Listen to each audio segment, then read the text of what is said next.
কিছু মানুষ ইতিহাসের অংশ হয়, কিছু মানুষ ইতিহাসের দিশা হয়।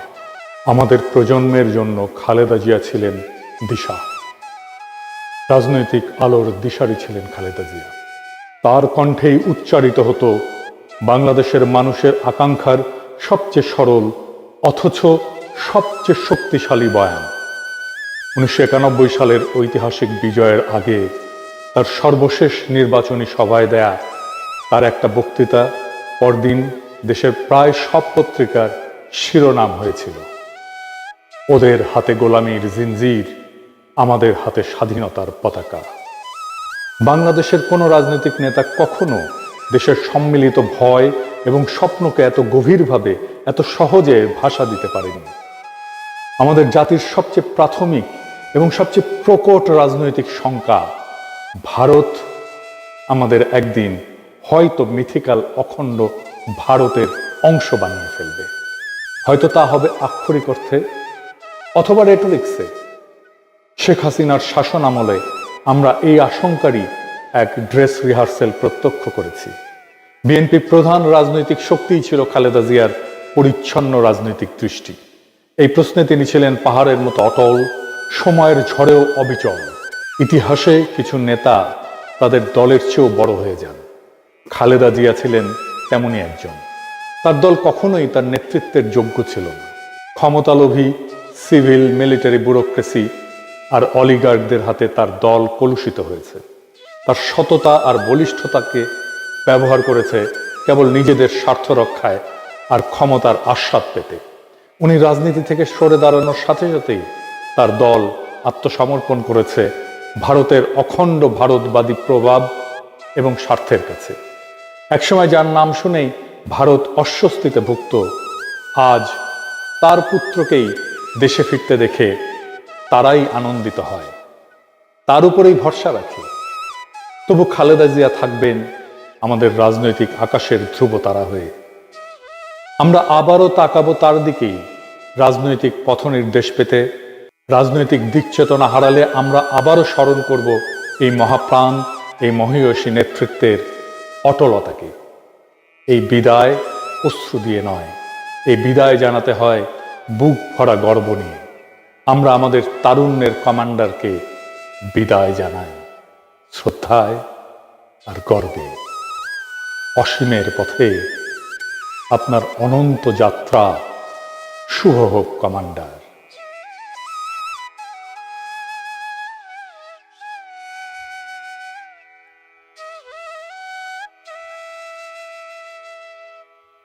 খালেদা জিয়া আমাদের সকল তুচ্ছতা থেকে, হীনতা থেকে, নীচতা থেকে বিদায় নিছেন, কিন্তু নীচতা, হীনতা, তুচ্ছতা ওনার পিছু ছাড়েনি। আমি আজকে এইসব কথা বলতে চাইনি, কিন্তু বলতে বাধ্য হচ্ছি যে এইসব চোখে আঙুল দিয়ে দেখায় না দিলে বাঙ্গুদের চোখ খুলবে না। খালেদা জিয়া আমার জন্য কি ছিলেন সেটা আমাদের জেনে নেওয়া দরকার। তাকে হারায় আমরা আসলে কি হারালাম সেটাও জেনে নেওয়া দরকার। যে কোনো জাতির জীবনে কিছু ইউনিফাইং ক্যারেক্টার লাগে, যিনি পুরো জাতিকে একটা সুতায় বেঁধে ফেলতে পারেন। খালেদা জিয়া ছিলেন তেমনই একজন ইউনিফাইং ক্যারেক্টার, মৃত্যুর আগেও তাই ছিলেন। ইউনিফাইং ক্যারেক্টার আসলে কি আর কেনই বা তাদের দরকার পড়ে? জাতি আসলে কোনো প্রাকৃতিক সত্তা না, এটা একটা কল্পিত নৈতিক কমিউনিটি। একটা জাতি বায়োলজিক্যালি বা ন্যাচারালি অস্তিত্বশীল না। জাতি হলো একটা ইমাজিন মরাল কমিউনিটি, কল্পিত একটা নৈতিক কমিউনিটি, যেখানে মানুষ বিশ্বাস করে আমরা একসাথে আছি, এক ভবিষ্যতের দিকে যাচ্ছি। এই বিশ্বাস নিজে নিজে টিকে থাকে না, এটার জন্য দরকার হয় একটা কেন্দ্রীয় নৈতিক রেফারেন্স পয়েন্ট, মরাল রেফারেন্স পয়েন্ট, সেন্ট্রাল, যেটা মানুষকে বলে দেয় যে কে আমরা, কেন আমরা একসাথে, কোন মূল্যে আমরা একসাথে থাকবো। এই রেফারেন্স পয়েন্টই হলো ইউনিফাইং ক্যারেক্টার। মানুষ খুব সাধারণভাবে রাজনীতি বোঝে, জাতি বোঝে, অ্যাবস্ট্রাক্ট রিজন দিয়ে না, এমবডিড মিনিং দিয়ে রাজনৈতিক আনুগত্য গড়ে তোলে। সংবিধান, আইন, প্রতিষ্ঠান এগুলো বিমূর্ত, এগুলো অ্যাবস্ট্রাক্ট রিজন। কিন্তু মানুষ আসলে প্রশ্ন করে এই রাষ্ট্রের মুখ কে? এই জায়গায় ব্যক্তির আবির্ভাব অনিবার্য, এটারই বলে এমবডিড মিনিং। থমাস হবস খুব নির্মমভাবে বলছিলেন যে মানুষ কেওসের চাইতে অথরিটি পছন্দ করে, আর অথরিটি সবচেয়ে কার্যকর হয় যখন তা একটা দৃশ্যমান ব্যক্তির মধ্যে কেন্দ্রীভূত হয়। এই অথরিটিটা খালেদা জিয়ার মধ্যে কেন্দ্রীভূত হয়েছিল। তাই ইউনিফাইং ক্যারেক্টার হিসেবে ব্যক্তি আসলে মানুষের অস্তিত্বগত ভয় মোকাবেলার রাজনৈতিক উত্তর। কিং মানে বা রাজা এখন ইউরোপে আছে, এটাও রাষ্ট্রের প্রতীকী শরীর, এটাও unifying character, symbolic body of the state. দার্শনিকরা দেখাইছেন যে এই কিং এর আসলে দুইটা বডি, একটা ন্যাচারাল বডি মানুষ হিসেবে রাজা, আর একটা পলিটিক্যাল বডি রাষ্ট্রের প্রতীক। এই দ্বিতীয় শরীরটাই হচ্ছে আসল। মানুষ রাজাকে দেখে আইন হিসাবে, ইতিহাস হিসাবে, ভবিষ্যতের প্রতিশ্রুতি হিসাবে। তাই কিং ফিগার কেবল শাসক না, তিনি রাষ্ট্রের জীবন্ত রূপক, লিভিং মেটাফোর। এটাই তাকে ইউনিফাইং ক্যারেক্টার করে তোলে। আধুনিক রাষ্ট্রেও কিং ফাংশন কিন্তু টিকে থাকে এই ধরনের কিছু ক্যারেক্টারের মধ্যে দিয়ে, যেটা খালেদা জিয়ার মধ্যে ছিল। আধুনিক গণতন্ত্র তো মানুষকে বলে যে সবাই সমান, আইনই সর্বোচ্চ, কিন্তু বাস্তবে মানুষ অনুভব করে সিদ্ধান্ত জটিল, রাষ্ট্রকে বোঝা যায় না, ধরা যায় না, রাষ্ট্রের দায় বিভিন্ন জনের মধ্যে ছড়ায় থাকে, এমন ভাবে চিনতে পারে না কোনটা রাষ্ট্র, কে আসলে রাষ্ট্রকে রিপ্রেজেন্ট করে, এটার মরাল সেন্টার, নৈতিক কেন্দ্র কোনটা, এটা অস্পষ্ট। এই শূন্যতা পূরণ করে একজন ব্যক্তি, ইউনিফাইং ক্যারেক্টার। তাই অনেক দেশে যেমন সুপ্রিম লিডার বলা হয়, অনেক দেশে তো জাতির পিতা বলা হয়। আসলে এই সমস্ত ধারণা, সুপ্রিম লিডার, জাতির পিতা, কিং বা এমনকি প্রেসিডেন্টও, এরা আসলে একই কাজ করে, যে একটা মরাল শর্টকাট তৈরি করে, রাষ্ট্রের মরাল সেন্টার হয়ে ওঠে। আপনি দেখেন খালেদা জিয়া খুব বেশি কথা বলতেন না, কিন্তু এই বিপ্লবের পরেও বলছেন ফেব্রুয়ারিতে নির্বাচন হইলে ভালো হয়, খুব সামান্য কথা, দুইটা সেন্টেন্স, কেউ কোনো প্রশ্ন করে নাই। এটাই ইউনিফাইং ক্যারেক্টারের মরাল অথরিটি। আমাদের ইনস্টিটিউট দুর্বল, সামাজিক ভাঙন তীব্র, ইতিহাসের ক্ষত জীবিত এখনো। তাই বিমূর্ত আইন, নিয়ম, সংবিধান মানুষকে ধরে রাখতে পারবে না, পারে না। মানুষ চায় একজন থাকুক যাকে দেখা বলা যায় এটাই আমরা। হাদি বলছিল না, খালেদা জিয়াই বাংলাদেশ, খালেদা জিয়া হাসলে বাংলাদেশ আসে, খালেদা জিয়া কাঁদলে বাংলাদেশ কাঁদে। এটাই হইতেছে ইউনিফাইং ক্যারেক্টার। বেগম খালেদা জিয়া হচ্ছেন একটা প্যারালাল বাংলাদেশ। মানে বাংলাদেশ ভালো আছে কিনা এটা আপনি বেগম খালেদা জিয়ার দিকে তাকাইলে দেখবেন। বেগম খালেদা জিয়া যদি হাসে আপনি বুঝবেন বাংলাদেশ হাসে, তার চোখে পানি দেখলে দেখবেন যে বাংলাদেশ কাঁদে। বিপ্লবের পরে যুদ্ধ পরবর্তী সমাজে এই ধরনের ইউনিফাইং ফিগার প্রায় অনিবার্য। এটা কোনো আদর্শবাদ না, এটা মানব মনস্তত্ত্বের বাস্তবতা। এখানে আপনি মুজিব আর খালেদা জিয়ার সবচেয়ে গুরুত্বপূর্ণ তফাৎটা ধরতে পারবেন। কি সেটা? মুজিব 1971 আমাদের ইউনিফাইং ক্যারেক্টার ছিলেন। আমরা যদি এটাকে অস্বীকার করি তাহলে আমরা ইতিহাসকে অস্বীকার করব, কিন্তু উনি থাকতে পারেন নাই ইউনিফাইং ক্যারেক্টার হিসেবে। কারণ ইউনিফাইং ক্যারেক্টার তখনই চিরস্থায়ী হয় না যখন নিজেকে, ওই ক্যারেক্টার নিজেকে রাষ্ট্রের সমর্থক ভেবে বসে। ফিলোসফিক্যালিও যে কিং ফাংশন যেটা, এইটা তো সত্যিকারের ইউনিফাইং একটা ক্যারেক্টার। এই কিং নিজেকে প্রতীক হিসেবে ব্যবহার করতে দেন, কিন্তু সিদ্ধান্তকে প্রতিষ্ঠানের দিকে ঠেলে দেন। নিজের সিদ্ধান্ত নেন না, নিজের ক্ষমতাকে ট্রানজিশনাল মনে করেন তিনি, অন্তর্বর্তীকালীন রাজা হিসাবে কাজ করেন, কিন্তু রাজতন্ত্র তৈরি করেন না। তিনি জানেন এই কিং ফাংশন, আমি কিন্তু কিং এর কথা বলতেছি না, মনে রাখেন কিং ফাংশন রাজা হিসেবে কাজ করে, কিন্তু রাজতন্ত্র তৈরি করে না। তিনি জানেন আমার কাজ ঐক্য তৈরি করা, আমাকে অমর করা না, নিজেকে অমর করা না। মানুষ বিমূর্ত রাষ্ট্রের জন্য মরতে পারে না, মানুষ মরতে পারে একটা মানুষের মুখের সেই রাষ্ট্রটাকে দেখে। এই জন্য ইউনিফাইং ক্যারেক্টার হিসেবে ব্যক্তি প্রয়োজন। কিং ফাংশন বহু সমাজে বাস্তবেও কার্যকর।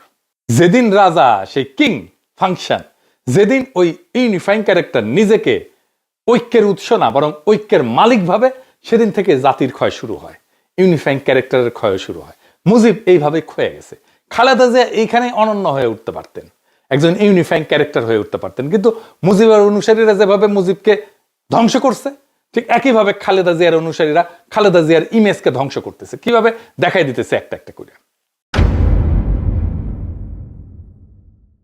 2024-এর 5ই আগস্টের পর বিএনপির সবসময় একটা খায়েশ ছিল খালেদা জিয়ার এই তুঙ্গস্পর্শী জনপ্রিয়তাকে ভোটের বাক্সের ভোটে রূপান্তরিত করবে।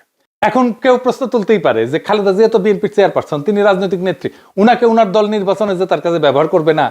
জি না, দুইটা জিনিস একসাথে হয় না, ইউনিফাইং ক্যারেক্টার এবং দলের নেতা। একই সাথে একজনকে আপনি ইউনিফাইং ক্যারেক্টার আর দলের নেত্রীর রোল দিতে পারবেন না, এটা কাজ করবে না, ফাংশন করবে না, যে কোনো একটা ফেল করবে। ইউনিফাইং ক্যারেক্টারকে দলের ঊর্ধ্বে উঠতে হয়, সব দলের ঊর্ধ্বে। উনি উঠে গেছিলেন, জনগণই তাকে ওই জায়গায় নিয়ে গেছিলেন, কিন্তু দলও তাকে ওই জায়গায় রাখতে দেবে না।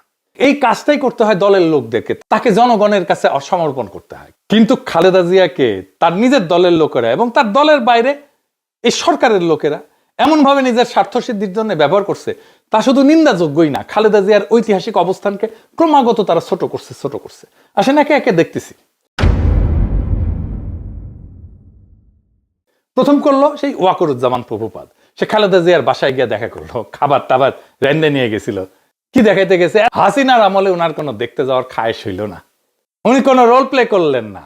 যেই হাসিনা পলাইছে, আপা পলাইছে, তখন উনি দেখতে গেছে। তো দেখাইতে গেছে যে আমরা আর্মি বিএনপির সাথে অ্যালাইন্ড, একসাথে বরাবর।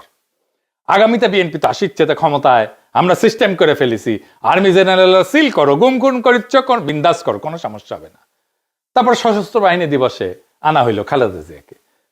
ওনারা বিদায় দেওয়ার সময় ভিড় করে বারবার মুখ ঝুঁকে ঝুঁকে কথা বলিচ্ছে, দেখেন। তারপর স্যালুট দিয়ে আবার বোঝানো যে আমরা আসি একসাথে মিলে জুলে বিএনপির সাথে। ওনাকে আনার টাইমে, সশস্ত্র বাহিনী দিবসে আনার টাইমে ভয়ঙ্কর ভিড়ের মধ্যে আনা হয়েছে, দেখছেন। ইনফেকশন তো হয়েছে প্রোগ্রামে যাওয়ার পরেই। তারপরে উনি অসুস্থ হইলেন। ওয়াকার আর বিএনপির অ্যালাইনমেন্ট দেখানোর কাফফারা দিতে হইল জাতিকে এইভাবে। আমি তখনই লিখছি যে যেভাবে ভিড়ের মধ্যে দিয়ে ওনাকে গাড়িতে তোলা হয়েছে তা মোটেই ঠিক হয়নি। ম্যাডাম যে গুরুতর অসুস্থ সেটা কেউ বিবেচনায় রাখেনি। তার আশেপাশে ভিড় জমতে না দেওয়া এবং কথা বলার সময় অন্তত 1 মিটার দূরত্ব বজায় রাখা উচিত ছিল। এমনকি উনাকে যারা আনা নেয়া করছে বা কথা বলছে তাদের সবার তো নিজের মাস্ক পরা উচিত ছিল, ম্যাডামকেও মাস্ক পরে রাখা উচিত ছিল। দেখা গেছে ম্যাডামের মাস্ক এখানে নিচে নামায় রাখছেন। ম্যাডামের মেডিকেল টিমের উচিতই হয়নি কোনোভাবে এই অনুষ্ঠানে যাওয়ার অনুমতি দেওয়া, আর দিলেও সংক্রমণ প্রতিরোধের ন্যূনতম, ইনফেকশন প্রতিরোধের ন্যূনতম ব্যবস্থা নেওয়া হয়নি। আবার দেখেন তারেক রহমানের প্রত্যাবর্তনে ওয়াকারের নজিরবিহীন সেনা নিরাপত্তা দিয়ে ওই একই জিনিস প্রমাণ করতে চাইলো আমরা একসাথে অ্যালাইন্ড। মিলে এবার ওয়াকারের সিগন্যাল গুলো মিলিয়ে বারবার করে একই সিগন্যাল দিতেছে। তারপরে দেখেন বিএনপি নিজে কিভাবে খালেদা জিয়ার ইমেজ নষ্ট করছে। খালেদা জিয়াকে 3টে আসনে প্রার্থী করছে। উনি গুরুতর অসুস্থ, অচেতন অবস্থায় হাসপাতালে, উনার হাতের টিপসই নিয়ে মনোনয়ন জমা দেওয়া হয়েছে। একজন মানুষকে তো সজ্ঞানে সচেতন সম্মতি দিতে হয়। এখন অচেতন বা ঘরের মধ্যে থাকা কোনো মানুষের হাতের টিপসই কি আমরা সচেতন সজ্ঞান সম্মতি বলতে পারি না। তো এই লেভেলে নামার তো দরকার ছিল না। সারা জীবন তো যন্ত্রণা দিচ্ছেন উনারে, ওনার কথা শুনেন নাই। আওয়ামী বিরোধী আন্দোলনে উনার দেয়া কর্মসূচিতে দলের স্থায়ী কমিটির সদস্য বাধা দিচ্ছেন আপনারাই। এখন উনারে অসুস্থ অবস্থায় জাতি যেখানে উনারে মাথায় তুলে রাখতেছে, উনারে আপনাদের মাটিতে নামায় আনতেই হবে যেন ভোটে জিততে পারেন। সি রে ননি সি। ব্যানে করছি না। চট্টগ্রাম উত্তর জেলা বিএনপি সাবেক আহ্বায়ক যে গোলাম আকবর খন্দকারের সাথে টেলিফোনে বেগম খালেদা জিয়া ফোনে তিনি গোলাম আকবরকে বলতেছেন যেন আমির খসরুকে বলে দেন খসরু যেন চট্টগ্রামে আওয়ামী বিরোধী আন্দোলন সংগ্রামে বাধা না দেয়। আন্দোলন করছিল বর্তমানে চট্টগ্রামের মেয়র ডাক্তার শাহাদাত হোসেন। খসরু এই সমস্ত কাজে বাধা দিচ্ছিল ডাক্তার শাহাদাতকে। 11 বছর আগের টেলিফোন আলাপ। ফোন আলাপে খালেদা জিয়া আমির খসরুকে বহিষ্কারের হুমকিও দিছিলেন। শুনেন। হ্যাঁ বলছেন। জি আসসালামু আলাইকুম ম্যাডাম। জান কোথায় আপনি? আমি চিরঙ্গে। আচ্ছা শুনেন, জি আমি সাদাতকে বলেছি জি একটা কাজের দায়িত্ব দিয়েছি, খসরু যেন কোনোভাবে কোনো কাজে বাধা না দেয়। খসরুকে মেসেজ দেন। আমি ম্যাডাম ভাইয়ের সাথে তো কথা হয়েছে, আমি আপনার আশা আর দরকার নেই আমি কোনো কথা, আপনি বেশি কথা বলতে জানেন না, এত কথার কোনো দরকার নেই। আমি আপনাকে যা বলছি সেটা বলেন, আপনি কোনো কথা বলবেন না, বুঝছেন কিনা? ওকে ঠিক আছে ম্যাডাম, এটা তো অবশ্যই বলে দেন যে কোনো কাজে বাধা দেবে না। কোনো কাজে যদি বাধা দেয় তাহলে ইমিডিয়েটলি আমি তাকে রিমুভ করবো সেখান থেকে, বুঝছেন কিনা? ঠিক আছে ম্যাডাম, আমি করতেছি, অলরেডি আমি অর্গানাইজ করতেছি। বুঝছি, কিন্তু সে বাধা দিচ্ছে।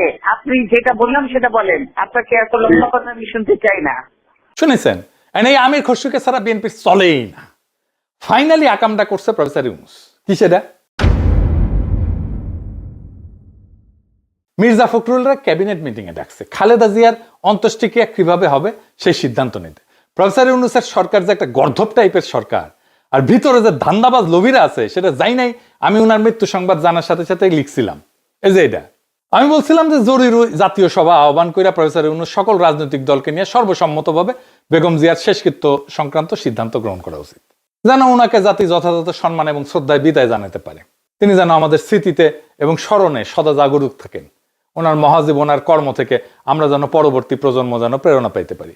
ওনার সর্বদলীয় মিটিং করবেন, সেটা করলেন না। খালেদা জিয়া তো সবার, উনি তো বিএনপির নেত্রী না শুধু। উনি সর্বদলীয় করবেন না, তাইলে তো বিএনপি আর ভোটের পয়েন্ট তুলতে পারবে না খালেদা জিয়ার মৃত্যু থেকে। তাই ভোটের পয়েন্ট তোলার জন্য ক্যাবিনেটে মির্জা ফখরুলকে বসাইতেই হবে। কারো মাথায় এটা আসে নাই যে কাজটা বিধি বিরুদ্ধ, এটা করাই যায় না। সবার তো ধান্দা আছে, প্রফেসর ইউনূসের ধান্দা হইতেছে তারেক রহমান প্রেসিডেন্ট বানাবে, তারে কাউরে মন্ত্রী বানাবে, কাউকে উপদেষ্টা বানাবে, কতজনের কত স্বপ্ন। এই এত বেশি স্বপ্ন দেখতে দেখতে বুড়া বয়সে এই কাজ করে ফেলেছে। ইন্টারিমের গাছেরটা খাইছে এরা, এরপরে বিএনপির স্বপ্নের সরকারের তলাকটা কুড়াইতে হবে ওনাদেরকে। আমরা একটা জাতির ঐক্যের মুখ কল্পনা করছিলাম খালেদা জিয়ার মধ্যে। 2024-এর 5ই আগস্ট আমরা আমাদের সেই স্বপ্নকে বন্দিশালা ভেঙ্গা, সেই মুখকে, সেই দৃষ্টিকে, সেই কায়াকে, সেই শরীরকে মুক্ত করে আকাশের নিচে আনছিলাম। কিন্তু খোদা তাআলা যে আমানত আমাদেরকে দিছিলেন, আমানত আমরা রক্ষা করতে ব্যর্থ হয়েছি কিছু মানুষের লোভে, তার দলের ধান্দায়। যাকে আমরা সমস্ত বাংলাদেশের জন্য মাথার ছাতা করতে চাইছিলাম, তারা তাকে কুক্ষিগত করছে নিজেদের নিজ স্বার্থে। যে মুখে ইনসাফ এবং হকের আলো দেখার কথা ছিল, সেখানে তারা আইকা দিছে দলের দাগ, ছাপ্পা লাগাই দিছে, সত্যের উপরে মিথ্যার সিলমোহর লাগাই দিছে। তিনি আজকে দুনিয়ার সব সীমানার ঊর্ধ্বে। নির্ভরতার সেই দৃষ্টি মিলছে মহাকালের প্রান্তে। বেঁচে থাকলে লোভীদের এই ফিতনা এবং জুলুম দেখা তিনি নিজেই ঘৃণায় মুখ ফিরায় নিতেন। খোদা তাআলা সর্বোত্তম পরিকল্পনাকারী, তাই উনাকে এই নোংরামি দেখতে হয় নাই। সৃষ্টিকর্তা তাকে আপনার রহমতের ছায়ায়, শহীদের মর্যাদায়, নিকটবর্তী সম্মানিত স্থানে অধিষ্ঠিত করেন আর আমাদের হকের পক্ষে অবিচল রাখেন। খালেদা জিয়া অমর হোক। ইনকিলাব জিন্দাবাদ।